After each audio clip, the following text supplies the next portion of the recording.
do Espírito Santo. Amém. O anjo do Senhor anunciou Maria, ela concebeu do Espírito Santo. Ave Maria, cheia de graça, o Senhor é convosco. Bendita sois vós entre as mulheres, bendito é o fruto do vosso ventre, Jesus. Santa Maria, Mãe de Deus, rogai por nós, pecadores, agora e na hora de nossa morte. Amém. Eis aqui a serva do Senhor, faça-se em mim segundo a vossa palavra. Ave Maria, cheia de graça, o Senhor é convosco. Bendita sois vós entre as mulheres, bendito é o fruto do vosso ventre, Jesus. Santa Maria, Mãe de Deus, rogai por nós, pecadores, agora e na hora de nossa morte. Amém. O Verbo divino se fez carne e habitou entre nós. Ave Maria, cheia de graça, o Senhor é convosco. Bendita sois vós entre as mulheres, bendito é o fruto do vosso ventre, Jesus. Santa Maria, Mãe de Deus, rogai por nós, pecadores, agora e na hora de nossa morte. Amém. Rogai por nós, Santa Mãe de Deus, para que sejamos dignos das promessas de Cristo. Oremos, infundi, Senhor, em nossas almas a vossa graça, como vos pedimos, para que nós, que por anunciação do anjo vemos a saber o mistério de vossa encarnação, paixão e morte de cruz, chegamos um dia à glória eterna dos céus, pelo mesmo Cristo, Senhor nosso. Amém. Caríssimo irmão e irmã, hoje nos encontramos para meditar a liturgia da terça-feira da 18ª semana do Tempo Comum. Seguimos, em especial, com a história de Moisés e também o Evangelho, em plena continuidade com aquilo que lemos e meditamos ontem. Mas antes de meditarmos a liturgia, comunicar que estamos em capítulo provincial da minha ordem e que rezem por nós, para que as decisões a serem tomadas para os próximos 4 anos e também as mudanças que virão e transferências sejam feitas segundo o coração de Deus e não segundo somente pensamentos humanos. Dito isso, voltemos ao que nos interessa. Leitura do livro dos Números. Naqueles dias, Maria e Arão criticaram Moisés por causa de sua mulher etíope e disseram: Acaso o Senhor falou só através de Moisés? Não falou também por meio de nós? E o Senhor ouviu isto. Moisés era um homem muito humilde, mais do que qualquer outro sobre a terra. Então o Senhor disse a Moisés, Arão e Maria, ide todos as 3 tendas, todos os 3 à tenda da reunião. E eles foram. O Senhor desceu na coluna de nuvem, parou à entrada da tenda e chamou Arão e Maria. Quando se aproximaram, ele lhes disse, escutai minhas palavras. Se houver entre vós um profeta do Senhor, eu me revelarei a ele em visões e falarei com ele em sonhos. O mesmo, porém, não acontece com meu servo Moisés, que é o mais fiel em toda a minha casa. Porque a ele eu falo face a face e às claras, e não por figuras, que ele vê o Senhor. Como, pois, vos atreveis a rebaixar o meu servo Moisés? Indignado contra eles, o Senhor retirou-se. A nuvem que estava sobre a tenda afastou-se e no mesmo instante, Maria se achou coberta de lepra, branca como a neve. Quando Arão olhou para ela e a viu toda coberta de lepra, disse a Moisés, rogo-te, meu Senhor, não nos faça pagar pelo pecado que tivemos a insensatez de cometer. Que Maria não fique como morta, como um aborto que é lançado fora do ventre de sua mãe, já com metade da carne consumida pela lepra. Então Moisés clamou ao Senhor, dizendo, ó Deus, eu te suplico, dá-lhe a cura. O que vemos deste texto, que em outra ocasião já meditamos, mas que ainda tem sempre pontos da palavra de Deus a aprofundarmos, a meditarmos ainda mais. Temos aqui a questão do fundamento de todo pecado, o orgulho, a soberba. E assim, Arão e Maria são punidos por Deus, em especial Maria, por causa de quererem o lugar de Moisés. Olhemos, se nós pensarmos, não queriam algo ruim. Por quê? Porque queriam carregar um peso, ajudar o povo, mas o modo que faziam era o errado. Não aceitaram a vontade do Senhor. queriam tomar um lugar que não lhes pertencia. Por conta disso, de seu orgulho e soberba, por falarem contra Moisés, foram punidos. E temos que entender que se tem um servo de Deus que ele escolheu, este permanece tal, permanece sempre servo, e ninguém pode pegar seu lugar por própria vontade, ainda que se tenha dotes e dons muito parecidos, quase iguais, mas não são o mesmo. E aqui vemos que muitas vezes existe inveja de dinheiro, inveja de postos, inveja também espiritual. E tenhamos esta compreensão. E aqui já está o questionamento naquilo que acabei de falar. Nós temos aceitado com humildade o que o Senhor nos dá e o servido com toda a gratidão pelos dons, pelos dotes, as capacidades que Ele realiza em nós? Ou temos tido inveja, ciúmes dos dons e talentos dos outros e queremos tomar seu lugar? Infelizmente, com a experiência de vida que tenho de todo o tempo, não só de sacerdote, mas de vida na igreja, vejo que muitas vezes existem muitos católicos que querem tomar o posto de outros, nunca conseguirão. E podem atrair sobre si a ira de Deus, a indignação, digamos, de Deus, como Maria e Arão. Por quê? Porque se o Senhor quer utilizar uma pessoa como instrumento, por que eu devo tirá-la do lugar que o Senhor a colocou para assumir o seu lugar, se não é isso que o Senhor quer de mim? E como tem pessoas que agem assim e ainda se fazem de santas, se fazem, perdão a expressão, de tontas? Não, é que Deus quis, mas se percebe, se vê, se conviveu com a pessoa e viu, não, não foi Deus que quis. A pessoa trabalhou para tirar a outra e assumir seu lugar. Caríssimo irmão, caríssima irmã, não hajamos assim. Tenhamos aquilo que Moisés transparece nesta leitura em todo momento: humildade. Ainda assim, querer algo que seja para o bem da comunidade e que Deus não me chamou a ter, fazendo mal por inveja, por ciúmes, porque eu acho que eu tenho a mesma capacidade que o outro, então eu tenho que assumir o lugar do outro, sendo que Deus não me colocou ali. Eu não estou entendendo o que Deus me diz. É um pecado. Como foi para Maria e Arão. Vemos que Moisés permanece sempre humilde. Aceita o que o Senhor lhe diz. Aconteceu tudo o que aconteceu na sua vida, o Senhor lhe falou, mandou tirar a sandália dos pés, o fez, mandou falar ao faraó, o fez. Sempre, até mesmo quando Moisés erra e depois é castigado por Deus, não podendo entrar na terra prometida, ele permanece humilde. Por quê? Porque ele aceita aquilo que Deus lhe disse. Não briga com Deus, mas Senhor, 40 anos eu guiei esse povo no deserto e agora eu não vou poder chegar lá por culpa desse povo somente porque eu fiz esse erro. Não. Moisés se silencia. Moisés permanece humilde, acolhe aquilo que Deus lhe disse, aceita. Eu e você, irmão e irmã, como temos agido?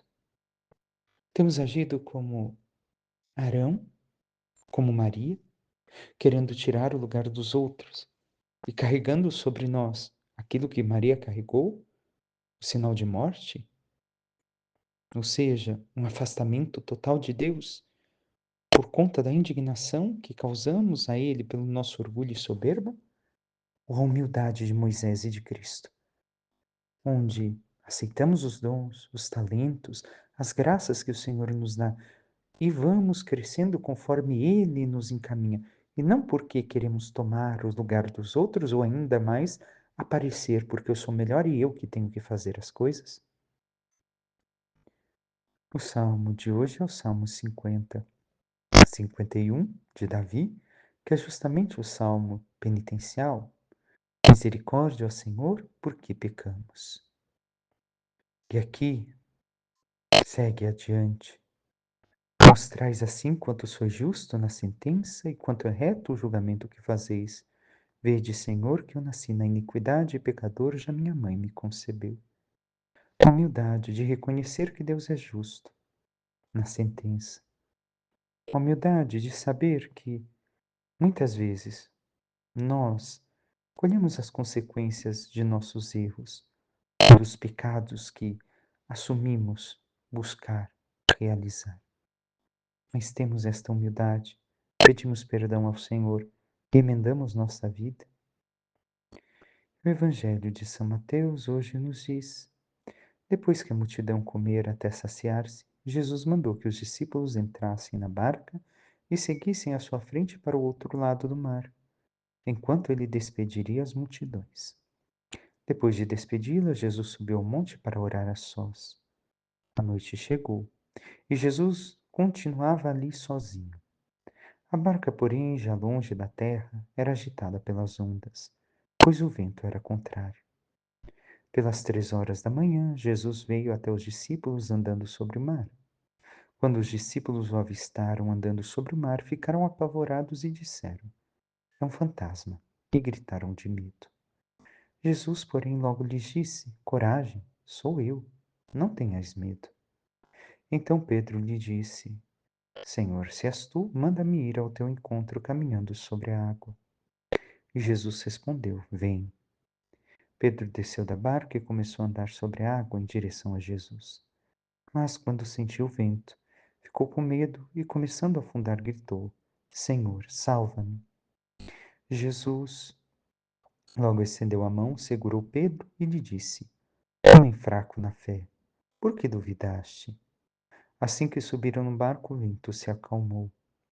Os que estavam na barca prostraram-se diante dele, dizendo: verdadeiramente tu és o Filho de Deus.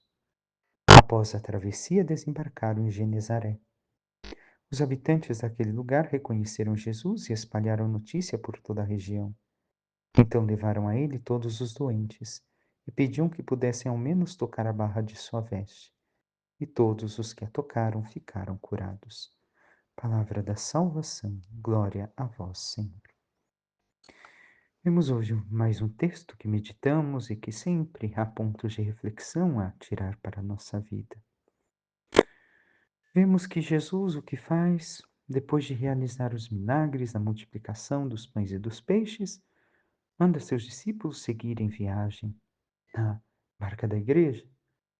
E ele mesmo se retira depois de despedir a multidão para estar com o Pai. Primeiro ponto, a vida de oração. Jesus passa a noite em união com o Pai e passa horas rezando. Sei que no nosso dia a dia, muitos têm família, têm suas ocupações, seu trabalho, mas Jesus nos mostra que não podemos ter somente um Pai Nosso e uma Ave Maria à noite antes de dormir como oração. Quanto tempo dedicamos a estar com o Pai, a nos relacionarmos com Deus, conforme nos relacionamos com as pessoas? Depois vemos que, no meio da tempestade, Jesus caminha sobre as águas, indo em direção à barca, onde estão os seus apóstolos, seus discípulos. E o que ainda podemos encontrar aqui? A tempestade que é frequente em nossas vidas, que ocorre ao longo de toda a nossa história, sempre estará em nós, em nossas circunstâncias, uma tempestade ou outra. A vida não é feita a todos os momentos de calmaria, mas devemos de compreender. O tema central é a fé, como vamos ver. Mas a tempestade, por que o Senhor a permite? Porque muitas vezes é um momento que nós nos unimos mais a Deus, que nós rezamos mais, que nós buscamos mais o Senhor. E qual é o problema? Quando a tempestade passa, muitos abandonam a fé, abandonam a oração. Aqui está um problema. Muitas vezes, quando estamos atravessando certas dificuldades na vida, rezamos com maior intensidade como nunca tínhamos rezado. Porém, ao acabar aquela provação e dificuldade, esquecemos de Deus. Voltamos à estaca zero. Por isso, Deus permite as tempestades, para que nós nos recordemos e nos salvemos. Caso contrário, podemos nos perder. Mas devemos de ter presentes, pela fé, o Senhor sempre vai aparecer no meio da tempestade em algum lugar. Ele estará conosco. Ele não nos abandonará. Ele afastará e dará calmaria. Mas quanto nós temos nos encontrado com o Senhor, quanto nós temos buscado o Senhor na oração, não só na tempestade, mas também na calmaria, quando chega em nossas vidas. Como dizia, o tema central é a fé. E a fé não é exclusivamente razão ou prudência racional. A fé é ousar, o crer é ousar, como Pedro, que ousa caminhar sobre as águas. Quem ousa crer é suportado por aquele no qual ele crê. E a fé é obediência, e quem pratica a obediência da fé participa do ser, do poder de Cristo, como Pedro, caminhando sobre as águas. E o que mais podemos ver aqui? Pedro, caminha, pede ao Senhor, se és tu, chama-me para ir ao teu encontro. E Pedro começa a caminhar, mas ao sentir os ventos, começa a afundar. Qual é a situação aqui? Pedro começa olhando e confiando no Senhor, mas depois, por causa do vento, e percebendo que está caminhando sobre as águas, muda o olhar para baixo e para si, e por conta disso se afunda. Este é o grande risco de começarmos bem o nosso caminho, até mesmo no meio da tempestade da vida. Olhamos para o Senhor, estamos caminhando bem, atravessando a tempestade, porém, depois achamos, ai não, olha, era a minha virtude, eu sou uma pessoa forte, eu estou superando, e nos esquecemos do Senhor e afundamos. Como temos agido diante da situação? Pedro quer nos mostrar que não podemos perder o foco, porque se perdemos o foco de Deus na nossa vida, vamos afundar. E assim, Jesus também quer nos indicar o quê? Ficai unidos a mim, se não querem afundar. Se querem ter a vida como esplêndida aventura. Mas nós, o quanto permanecemos unidos a Jesus? O quanto permanecemos unidos na fé, na oração, numa fé autêntica, tendo o foco da nossa vida no Senhor, não só na tempestade, mas mesmo quando a calmaria se aproxima? E vemos que logo depois, os discípulos o que fazem?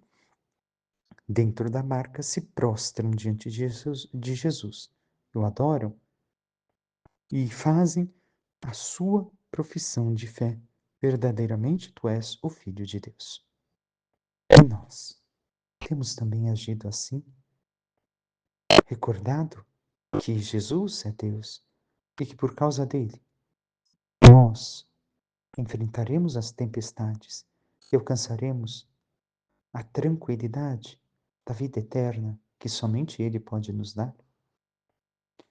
Peçamos à Santíssima Virgem Maria que interceda por cada um de nós e nos ajude a sermos como ela, como Moisés, verdadeiramente humildes, acolhendo tudo aquilo que o Senhor nos dá, de dons, de capacidades, e assumindo o lugar que o Senhor nos coloca, na posição que o Senhor nos coloca, para que assim, servindo-o com amor, possamos realizar a obra segundo a sua vontade, mas que também nos ajude a ter fé verdadeira em todos os momentos e circunstâncias da vida, em especial nas tempestades, para que nunca perdendo o nosso foco no Senhor, na eternidade, possamos amá-lo cada vez mais e assim um dia mereçamos participar da sua glória no reino dos céus. Louvado seja nosso Senhor Jesus Cristo, para que sempre seja louvado. por intercessão da Santíssima Virgem Maria, de todos os santos e anjos de Deus, desça sobre vós, vossas famílias, vosso trabalho e tudo que vos pertence, a bênção do Deus Todo-Poderoso, que é Pai, Filho e Espírito Santo.